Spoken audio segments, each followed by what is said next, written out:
Well, viewers, you're in for a treat in today's podcast with Jack Rumbol. Here is a man who works in a very dangerous sector, but for a compliance-driven business. And yet he is very comfortable in working in the grey, in the uncertainties. He doesn't tick boxes. He wants to develop and empower the humans that are integral to running the health and safety systems in these companies. And his insights follow through that logic of empowering people right the way through everything he does externally and everything he does internally. He's very comfortable with understanding the greys of the world in terms of the risks in the sector, in what might happen to the business externally, like things like COVID and stuff. And he's very capable of taking on board those sort of uncertainties and those risks. But he's very clear, absolutely rock solid on his values. And what that means for him is that also drives through what he thinks is the most important things for a CEO to focus on. And I think there's some really important lessons for us all to take on board here in the middle of this interview about what a CEO should focus on. Things like the values, things like being the one prepared to have the hard conversations, being the one that makes sure that the right people are in the right place to run the team. And that helps him to delegate through a senior leadership team, which he will admit has taken him a long time to recruit, but that now is delivering for him the ability to take time to walk around the business, to be familiar with what's actually going on and not getting bogged down at stuff at his desk. So really tremendous insights towards the end of the interview about how to run a values-driven business, how to bring a team on board that will do it largely for you and enable you to take the time out to develop it, improve the values even more, and really focus on the things that count. So you're in for a treat. Can't wait for you to review your thoughts on this interview. Thank you.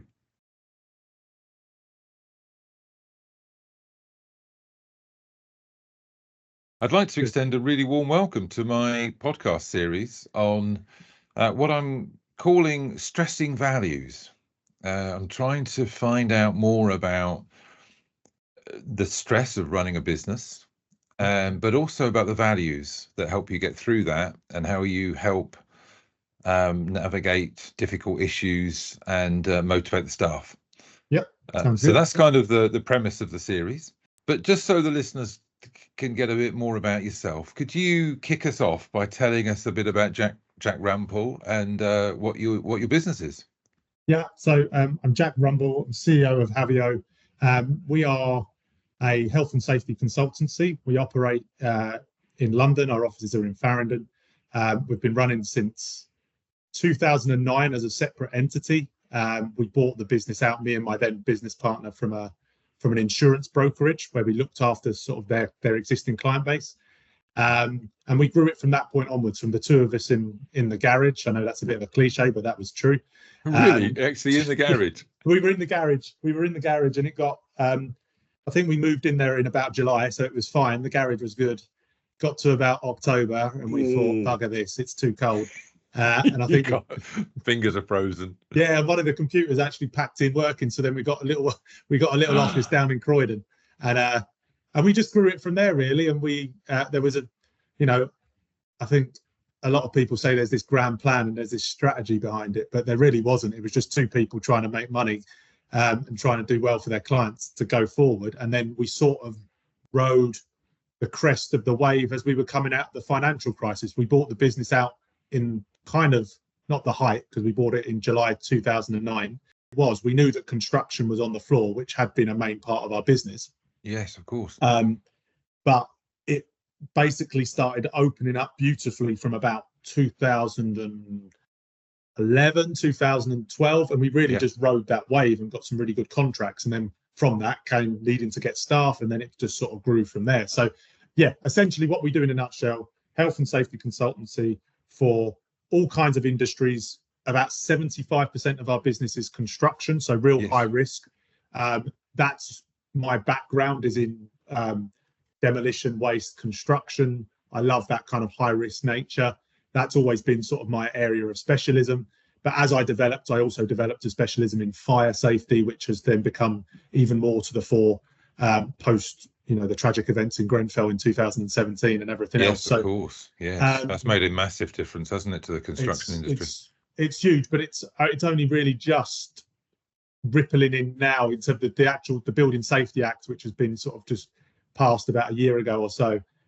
It's now really starting to find its feet after, from the inquiry and everything else. So yeah, it's moving in the right direction. But the health and safety industry has got a funny reputation. It's not the most sexy of subjects, but it's very important all the same. But there's there's a lot of people out there who are just happy to go through the motions, tick the box, and just give someone a bit of documentation which covers their backside, or they think it covers their backside, and jobs are good. And where I've always regaled against that and said, look, if it's not actually making it any safer for the people that we're consulting for, then what's the point in doing it in the first place? So we have a different approach to health and safety. I'm not saying there's no one else who does it like us. I'm not saying we've got some special source or anything like that. But yeah, that's essentially what we do as a business, health and safety consultancy for SME businesses and some very large businesses as well. But our bread and butter is those clients sort of who have got 50 to 100 employees. It's that kind of thing. Yes, okay. The relatively, well, in this game, they're quite big organisations actually in construction. I would have thought that sort of size, but relatively small. Yeah. But it seems like you are trying to challenge that standard approach that most business owners watching this will be very familiar with, that they've got to go through this fairly mundane, fairly bureaucratic box ticking process. That in my experience hasn't made me feel much safer. I felt more compliant, but so how do you differentiate? Okay, so I mean, look, our company vision is to challenge the perceptions of the health and safety industry, and by doing that, we treat people as the solution, which I know sounds a bit cliche and sort of strapliney. Yeah. But a lot of what we tend to have done is we create rules to get the behaviours that we want, forgetting that the fact that we're dealing with human beings who are also different in terms of what drives them and their risk appetites and everything else. So, and this is not just health and safety, right? In life, we try and put people in boxes and expect them to act in a certain way, and then wonder why they don't behave in that way. Yes. And I don't think that the industry, let's say construction industry, has treated people as individuals enough, and then it's coming home to roost in some of the behaviours that they're getting. So for us, it's all about trying to create. You can't have bespoke systems created for every single individual person. No. But you can try and create behavioural safety models, which is to get you empower people to take responsibility for their own health and safety because they want to, not because they're told to, because human beings are curious creatures. One of the key things human beings don't like being told is what to do. Yeah. So why would we as health and safety practitioners go in there and say to somebody, you're not doing that right, you need to do this. Oh, why do you need to do this? Because that's the rules. Well, there's a parent-child dynamic going on there regardless, so that's never going to go down well. And ultimately, the most successful way for me, and this just comes naturally to me, we have to teach this into people when they join us, is that you work with people, and if you empower people and give them responsibility to come up with their own actions, they're more likely to follow through. And that doesn't run counter to what the health and safety industry. There's some really, really big players in our industry who provide people with every bit of documentation under the sun. They think it looks compliant. There's lots of online forms here and all this kind of stuff there. It's just paperwork for paperwork's sake. It makes it no safer whatsoever. And actually, the company feels like they're buying protection. And the hard bit for me is when I go in and see these companies is to try and make it not sound like I'm trying to get one over on my competitors. But what I'm saying is that documentation in some cases is actually even putting you under even more of a close eye if something goes wrong, because you're signing yourself up to saying you're doing X, Y, Z, when truth be told, one, you don't need to do all of that, and two, you're never going to do it. So you might as well just make sure you spend a bit of more time and maybe a bit more money up front, but it will save you in the long run. And that's where we come in. We come in as a hands-on provider. rather than that tick box compliance provider. And obviously there's a cost implication to that, but I would say it saves companies money in the long run. I was, as you were describing that, I was thinking that does sound more intensive it is. From your point of view and from the client perspective. Yeah. So how going, because obviously every business is now increasingly cost conscious. Everyone's trying to automate, digitize, cut costs out in some way or other. So with your model in mind and your values in mind, how do you think what do you want to do with the business over the next 5 years? Where do you want to take it? Okay, so the next 5 years in terms of, so there's a company side to this and there's a personal side to this. So in terms of where I want to take the company is we're a provider that will travel nationwide. I would say that's where we currently are. I want us to be a nationwide provider, but we will only do that by having an internal resourced full-time employees or part-time, but we don't have too many subcontractors. So we're, I know that there's easier ways to make money is that you have no overheads. You basically have 1 or 2 people in an office and then you have a network of subconsultants. But that doesn't give us what I've just described before, which is in how I want it to be delivered. So I want us to be a nationwide provider, but with full-time resource. I want us to be, I'm not interested in being the biggest, being the number one, all these sort of ego-driven sort of strap lines, I suppose. Ultimately, for me, it's running a business that I can be proud of, that people who work within it can be proud of, that develop people in line with, we've got a great responsibility to a lot of people who come in at their younger years within our business and we develop them on. So, and I'm not just saying this from an altruistic place, because it's good for us as well. If we take people on and we get 4 good years out of them at the beginning of their career and we put all of the effort into them and train them, we get that, they get a lot from us, and then they can go on to the dizzy heights and get potential paychecks that we can't move to. But so in terms of progression going forward, I don't have this big North Star saying we must do this number. We must be turning over 5 million a year with 20% net profit or whatever it might be, because I know that for me personally, it's not about that. I would also like to have members of staff who are more bought into the company. And when I say bought in, I mean from not just an employee perspective. So I'm looking at potential employee. I'm very, very clear in terms of how we must operate and how we must operate in line with the values. But as a person, I'm quite comfortable with knowing that the future is uncertain. So there's no point making all these grand plans, because more often than not, something comes in the middle of it and grinds it to a screeching halt. Let's just say COVID in 2020. We've had enough of these things, haven't we, in the last 10 years? Yes. And now we've got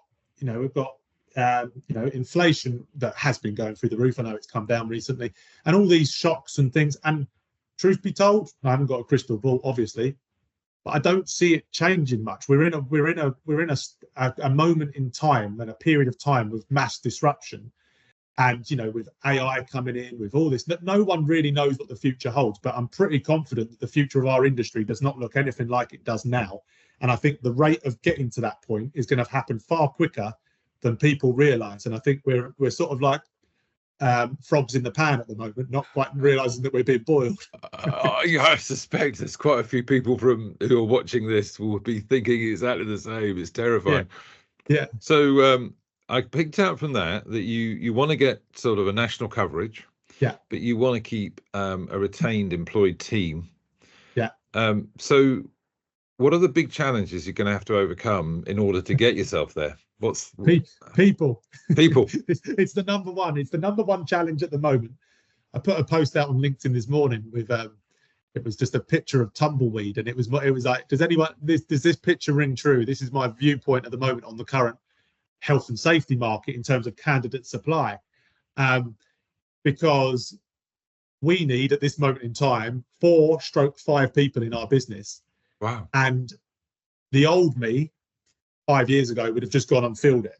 Now I'm saying we're not doing that. We're not making that mistake again, because it catches up with you in the end. We are just going to ride this out, and if we can pick up 1 or 2 people along the way, but ultimately, at the moment, the market is a little bit stuck in our market.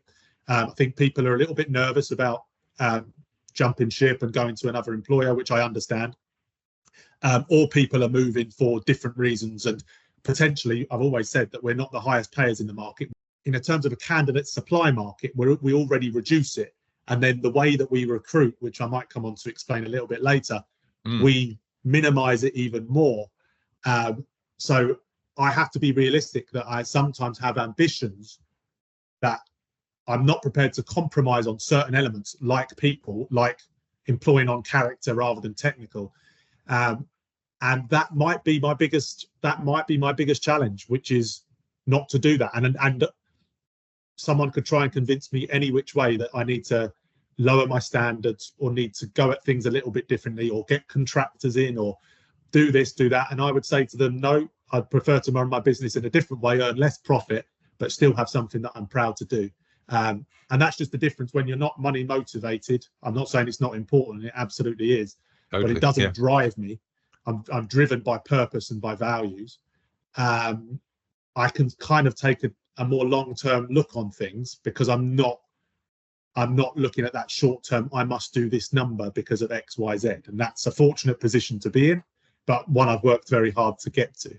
Yes, absolutely. Yeah. You need to have some level of comfort before you can really hold on to that. Yeah.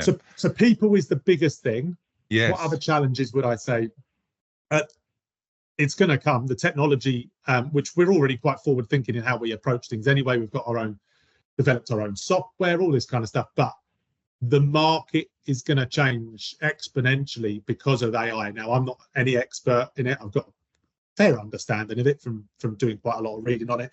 But the construction industry, for instance, which is 20 years behind most other industries, let's not forget. But everyone at this moment in time is going, I don't know how it's going to work. You can't build a wall with AI. You can't do this. But, I know there's technologies out there, potentially out there, which, in terms of construction products, which could totally change the face of, how we build houses, because there's these systems in place, new bricks that have got all the thermal valuations, got everything that don't require any of the internal, plasterboard, all that. So there's all these different things that is inevitably it's going to change the way we do things.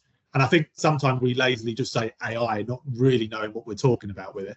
But technology is going to disrupt the industry, I think, for the better. I'm quite an optimist with regards to any of this, but it will naturally cause mass confusion along the way. That's the big challenge. And the big challenge we also always have is the perception of the industry we do, right? Health and safety. You tell people what you do, health and safety, and they look at you like, God, why would you do that? They've got pictures in their head about, the Daily Mail and councils banning people hanging floral baskets from the roof because they can't water them, or cutting down conkers in the trees. playground. Yes, and all that. I see it as a duty to try and show people that that's not the way that we do things. We look at risk objectively and we come up with solutions. The industry has not done itself any favors because it's got lots of people in it who are problem identifiers. They're not solutions finders. And they have a very negative sort of approach to things. And some people are very risk averse. So what they do is they come up with the solutions, which is like the, belts and braces, when it doesn't need to be that, because what they worry about is if they don't say something and something goes wrong, they're next on the block. And as a business owner of a health and safety consultancy, I say to my team, look, it's ultimately my neck's on the block here. It's going to be me. You are taking the risk. It's going to be me taking the risk. And I would prefer you to think from a health and safety perspective, yes. But health and safety regulations aren't black and white, despite what a lot of people think. There's something called reasonably practicable, which allows you to weigh up the risk and the cost and come up with a control measure, which causes quite a lot of people some issues. But I'm always saying, be bold, be brave. Think about the commercial aspect of if you're with a client and you recommend something that's going to cost them 200 grand, there might be another solution that could cost them 100 grand. And this comes back into your thing earlier about how do we, about being intensive with clients, and it might seem like a bigger upfront cost. our job at the start is to get people to understand, without driving fear into them, that by following our approach might actually save them more money in the long run because of X, Y, Z. And it's the holy grail of health and safety is if there's the legal, the moral, and the reputational and financial sort of conundrum in there. But if you can, no one can really ever prove this bit though, and this is, if someone does, they're going to be very successful, is if you can implement good health and safety standards and improve the culture within your business, your people will be more productive, they'll be happier, they'll obviously then do more, you'll have less working time off, and you'll have it will actually improve the bottom line. A lot of people say it, they can't back it up with facts, so then people in senior board positions rip them apart on it and say, well, that sounds lovely and frilly, give me the hard evidence that you've actually managed to do that, show us. Yes. And that's part of the puzzle that we look to solve with our clients when we get in front of them. Right. So that's an interesting set of challenges: the people, the technology blend. Yeah. And of course that background reputational issue of the whole sector that you're in. That's really interesting. Yeah. So, and I noticed that you've already referenced it, the values that you drive this business by, which seem to, in my way of thinking, address, well, certainly two, if not all three of those major challenges. And certainly, well, describe the values that you drive the business to. I mean, you've already referenced them. Yeah. So look, when I talk about values, I bring mission, vision, values. They're probably the three most important things within our business.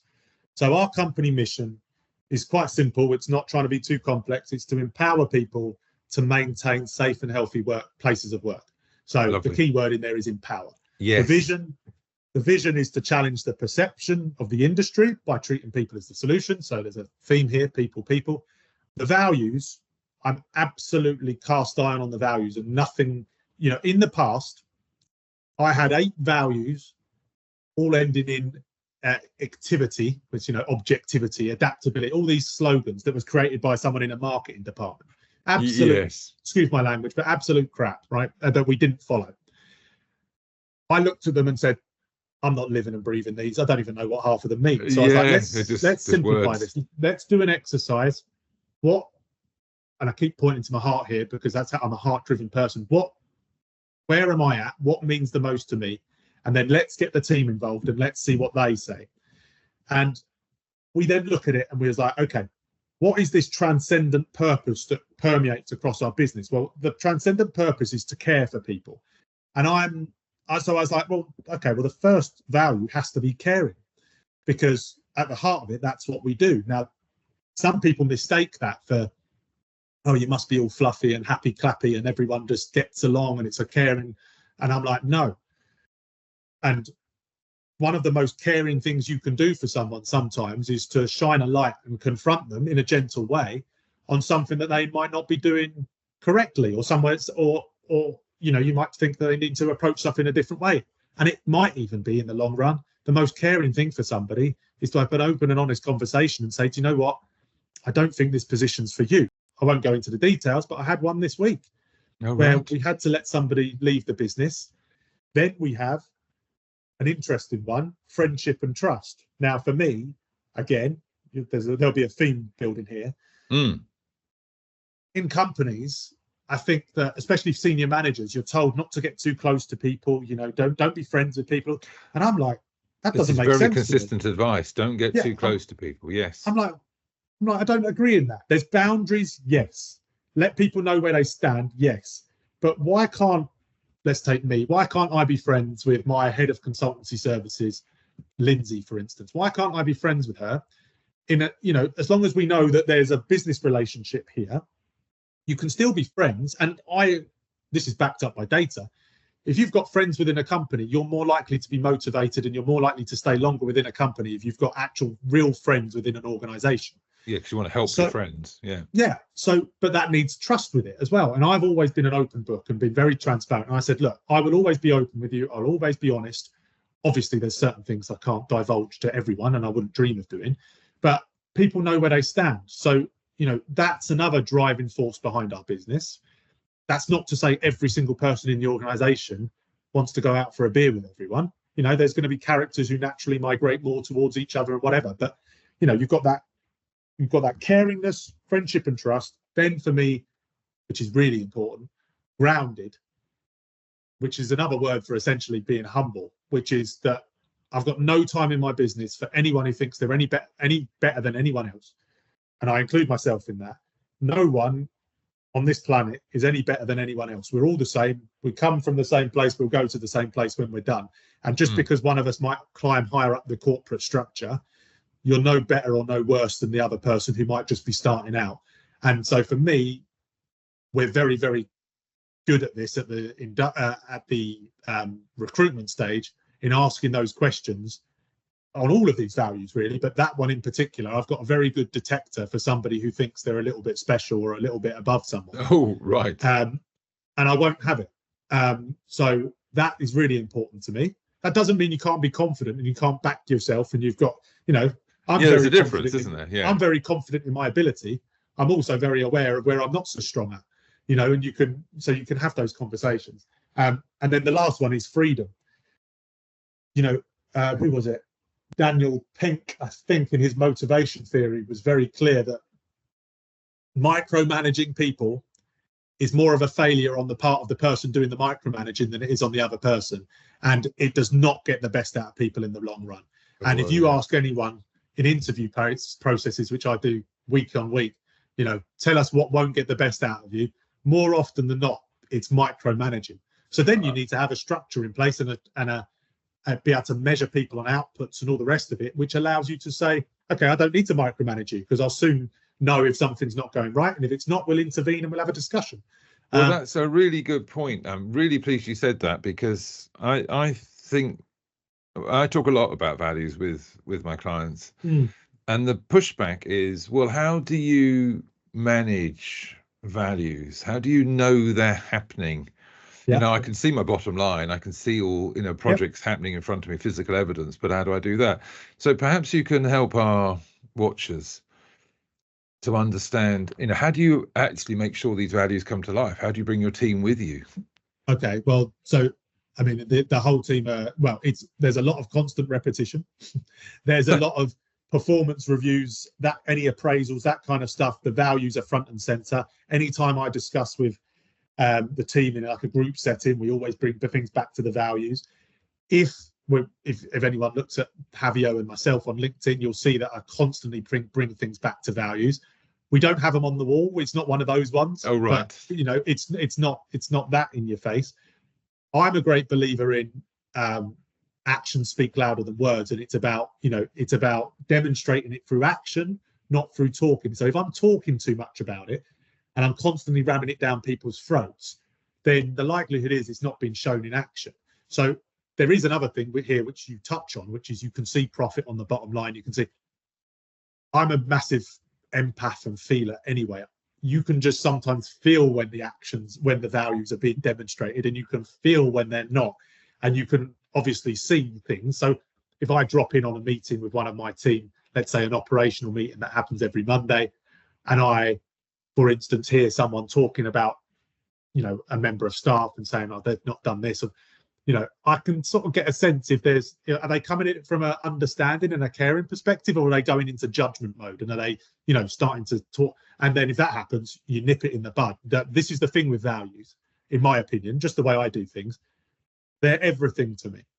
So we hire based on them, we reward based on them, and some people will call it fire, but I don't like that word. We will let people go if they don't uphold the values, and we are absolutely stringent on that.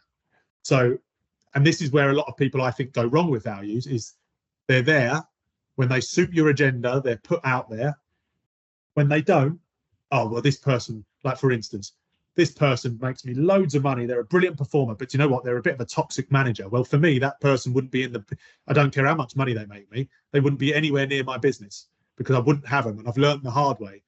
And that is the key. No one is more important than the team, regardless of what they can do for you. And yeah, so that's how we do it. And a crucial part of it is the recruitment phase. So this is where I touched on earlier, that you've got to be very careful about who you let into the business, because one wrong person can absolutely, it can just turn the company upside down overnight. So we've got a very, very robust process in terms of finding those right characters to join the business. And we do personality profiling. We talk about that with my non-exec director, Danny, and every first interview is always with me and him. And we're very good at detecting the right fits for our business and the people who aren't the right fit. It's not to say they're not a good person. It's just to say they're not right for us and how we operate. But that's taken years to craft. And even now, one's slipped through the net, and it's we're dealing with people. So you're never going to get them all right. However good your process is, you're dealing with human beings, and you're never going to get 100% of the decisions right. No, so you described the recruitment process, and I think that's very powerful to recruit on the values, and for you to be so upfront in the process yourself. Yeah. And then you were talking about the sort of KPIs and the rewards that you offer by values. So you must have a way of measuring their adherence to the values in terms of specifying what level of reward they get. Is it? Yeah. So how do you do that? But yeah, we do, but it's not scientific. And this is some people. I'm not a great lover of KPIs, if I'm being honest. So you're probably speaking to the wrong person here. There, I go on feeling, and my leadership style is to walk the decks, and I'll see what's going on, and I'll poke my nose in here, and I'll go out with this person there, and I'll say, tell me about, tell me what's going on. You pick up little snippets, you'll see it.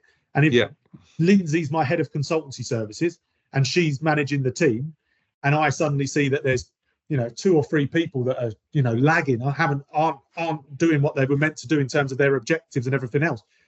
Well, I'm not going to go and blame them. I'm going to go and look at Lindsay, and I'm going to say, okay, well, just talk me through this. What are you doing with them? How are we doing it? And then I'll go and talk to the people. And I've got a very open and honest way of doing things, but I lead through action and going and seeing things. I just get out there and amongst it. If I'm being honest, not as much as I would like to. It's something one of my key objectives for the next 3 months is to do it far more, because it's one of those things that when you get busy sometimes falls by the wayside. And as I've built a structure within the business, I've got people who do that for me. So sometimes it's not as pressing. Well, I was going to ask you that. How do you manage your time? Because that's the bit that everyone says is, getting out into the business once the business gets growing is very hard. You haven't got time. There's all this other stuff going on, clients, money, whatever. Okay. Well, I always find this question curious. Now, look, my business isn't massive. I've got 17 people in it, and we need to get it to about 2022. So it's not like I'm a CEO of a company employing 1,500 people, right? So that's the first thing to say. But I see a CEO's role quite simply, and I see it, and I wear a few more hats being a small business owner, but I see the CEO's role as the most important thing is to make sure that the culture is where you want it to be, in line with your values, that you recruit the right people and get the right bums on seats, and then get out of their way and let them do the job. And if they're not doing something in line with how you want it to do, you have those open and honest conversations. And then ensuring that the bottom line and the profit is where it needs to be. A CEO, I don't think, should be doing much more than those 3 things, in my opinion. Now, I have a few more hats. I'm very heavily involved in marketing, because that's a big passion area and an area of expertise for me. But essentially, that's what I see. So I find my time reasonably easy to manage, but then I've built up over time a structure to allow that to happen. So I've got a senior management team that's able to now probably have double the amount of consultants that we currently have, because I've done it early. So I've got Kev, who's my COO. I'm a visionary, let's say, creative type. I'm not your process man. I'm not your man who's going to, get that all implemented and think about all the conceivable details. I don't go into it in that level. Kev is that person to bring my vision into reality.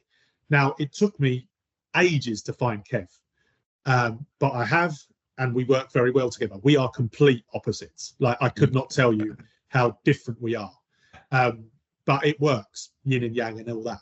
And then Lindsay has worked her way up the business, but she's more aligned with me in terms of she's more emotional, wears her heart on her sleeve. She'll lead from the front in terms of that with people. And that's who I think, for me, from the values perspective, is essential. I couldn't have somebody who isn't in line with who hasn't got in touch with their emotions and doesn't have a very high EQ managing the team of people, because you'd basically have me talking like I'm talking now on this podcast. Yeah. And then suddenly someone delivering it completely differently. So it's like, well, doesn't add up here. So that took me a long time to find. But I knew Lindsay was that person. So we basically built her up to get to that position, which took probably 3 years.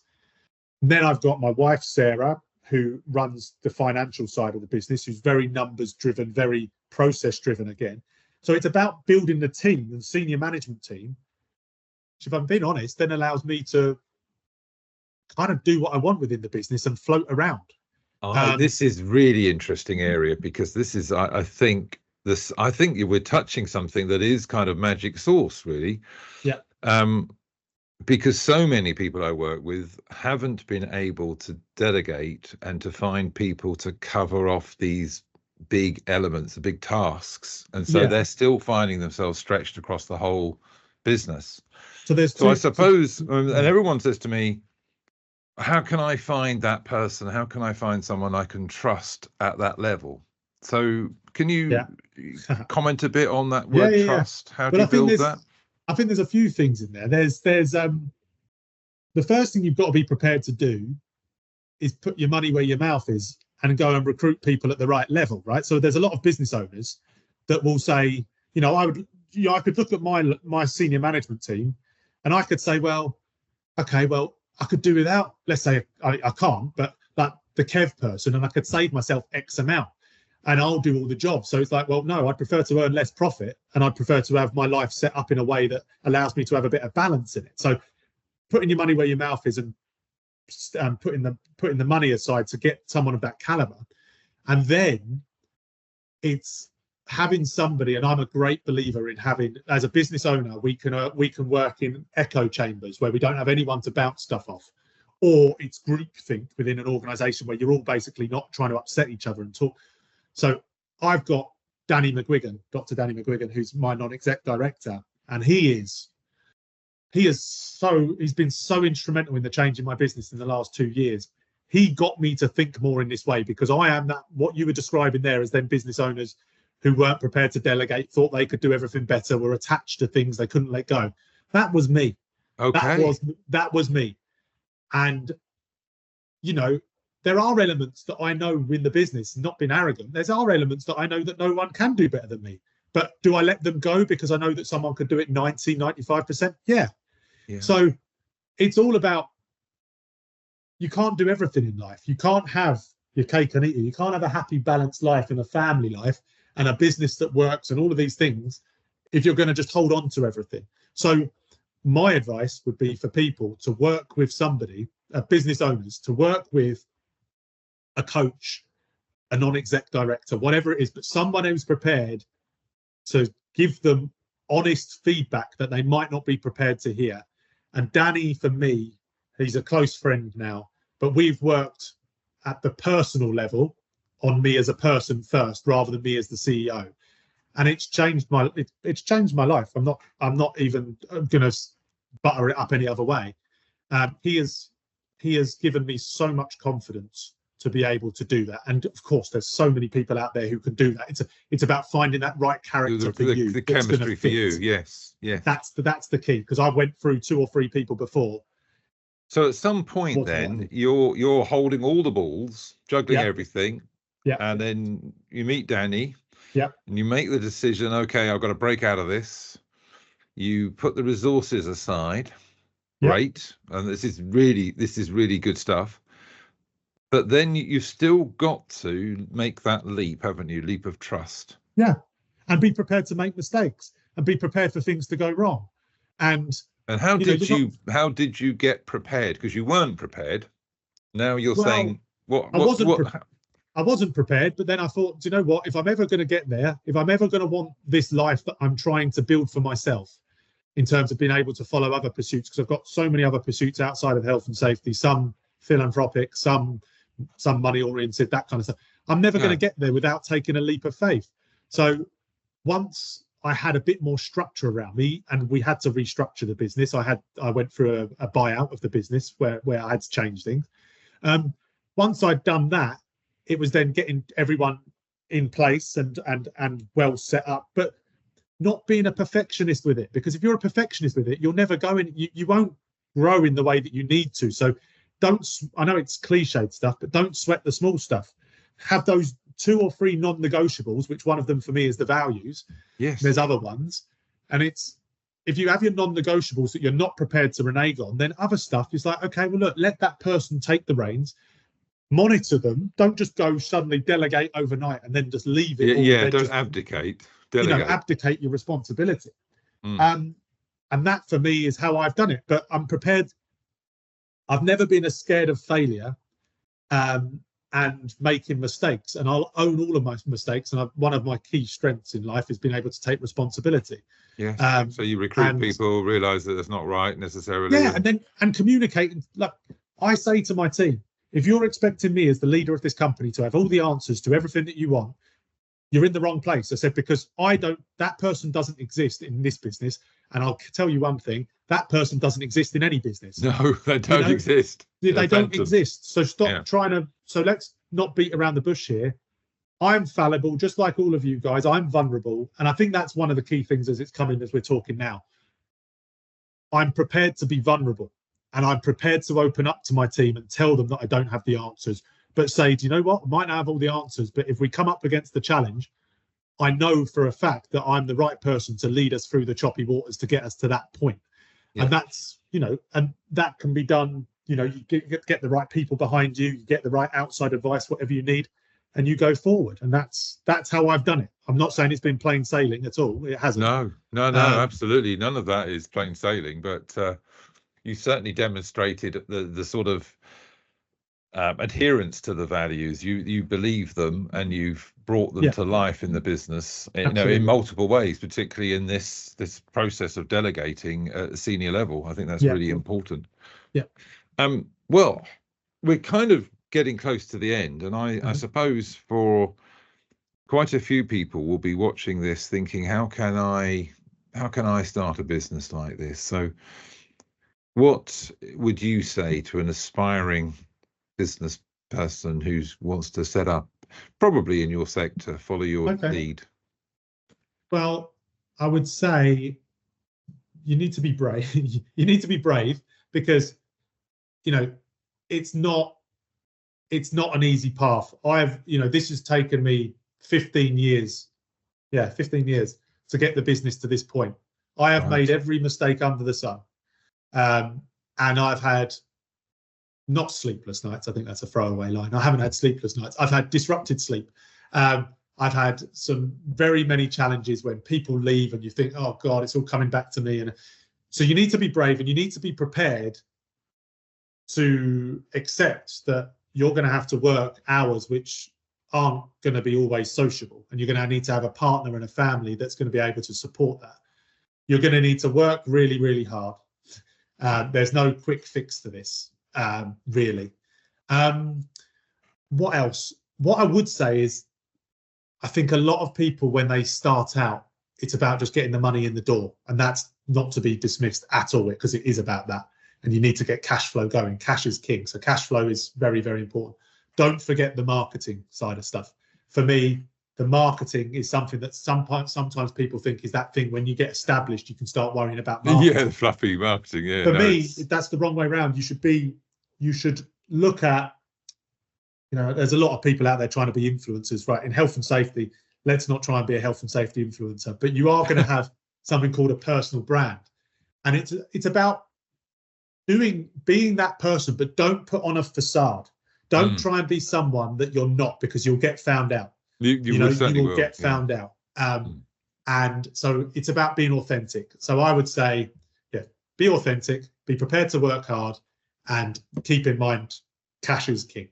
Cash is king. Yeah, I don't think you could end on a better note. It certainly is. Brilliant. Jack, I've so enjoyed that. You've brought so much of what I've been thinking about to life, and I really appreciate your time. Thank you. Thank you, Colin.